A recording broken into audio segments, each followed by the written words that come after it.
After death Spectator यानी मृत्यु के बाद दर्शक जैसी कहानी से है, जहां कोई व्यक्ति मृत्यु के बाद एक दर्शक स्पेक्टेटर बन जाता है और आत्मा के रूप में सब कुछ देखता है। कहानी, मैं अब केवल दर्शक हूँ। मुझे नहीं पता मेरी मृत्यु कब हुई, बस इतना याद है कि एक झटका लगा और फिर सब शून्य। जब होश आया तो मैं अपने ही शरीर को जमीन पर पड़ा देख रहा था। चारों ओर भीड़ जमा थी, कुछ लोग चिल्ला रहे थे, कुछ मेरा नाम ले रहे थे। माँ बेहोश हो गई थी, पिता फूट फूट कर रो रहे थे। मैं चीखना चाहता था, मैं यहाँ हूँ, देखो मैं मरा नहीं हूँ, पर कोई नहीं सुन रहा था। मैं अब केवल दर्शक था। धीरे धीरे मेरी चिता सजाई गई, मेरे अपने हाथों से बोए हुए आम के पेड़ की लकड़ियां जलाई गईं। मेरी बहन ने सिर से सिंदूर हटा लिया और मेरे बेटे ने कांपते हाथों से आग दी। मैं सब देख रहा था, हर चेहरा, हर आंसू, हर मौन।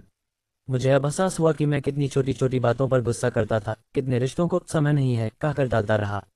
अब मेरे पास समय ही समय था, पर कोई संवाद नहीं। फिर मुझे दिखा मेरी आत्मा एक एक व्यक्ति के साथ चल रही है। माँ के साथ उस खाली कमरे तक जहाँ वो अब हर रोज मेरी तस्वीर से बातें करती हैं।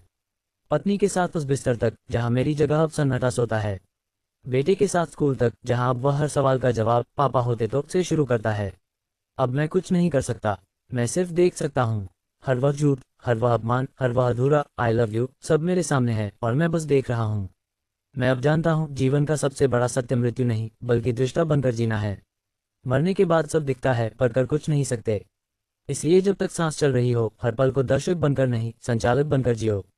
ये कहानी आत्मा के दृष्टिकोण से मृत्यु के बाद की स्थिति का गहराई से वर्णन करती है। Thank you.